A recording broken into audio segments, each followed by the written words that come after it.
ఒకరు ఆవలిస్తే చాలు. ఎంత యాక్టివ్‌గా పనిచేస్తున్నప్పటికీ ఎదుటి వాళ్ళకు కూడా ఆవలింత రావాల్సిందే. అలాగే బాగా అలసిపోయినా ఆవలింతలు మొదలవుతాయి. అంతెందుకు ఇప్పుడు ఇది వింటున్నప్పుడు కూడా మీకు ఆవలింత రావడం ఖాయం. ఆవలింతలు ఎందుకొస్తాయి? వాటికి కారణం ఏంటి? ఇక ఈ విషయాలు తెలుసుకోవడానికి ఇప్పటికీ పరిశోధన జరుగుతూనే ఉన్నాయి.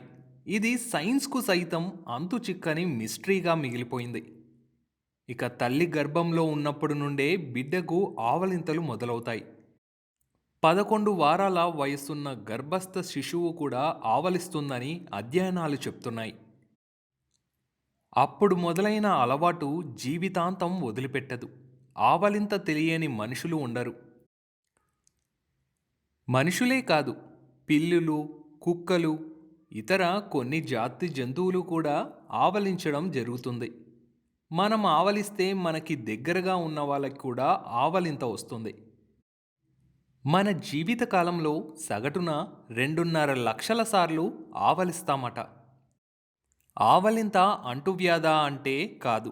అది అంటుకోవడం మాత్రం నిజమనే అనుకోవాలి.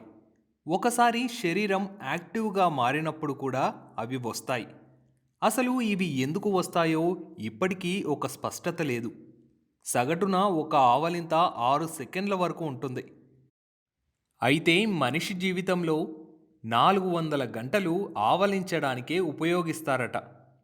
ఇక ఆతృత ఎక్కువ అయినప్పుడు, అలసిపోయినప్పుడు శ్వాసక్రియ జరగవలసినంత వేగంగా జరగదు.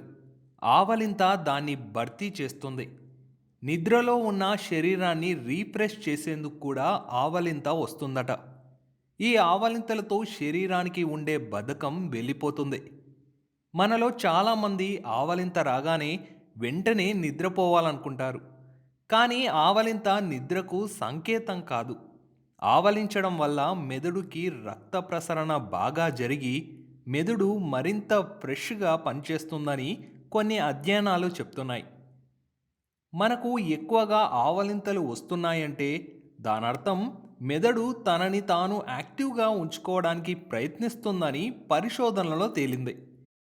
అలాగే ఒకరిని చూసి మరొకరు ఆవలించడం అనేది సహానుభూతికి సంబంధించిందని కొందరు శాస్త్రవేత్తలు చెప్తున్నారు.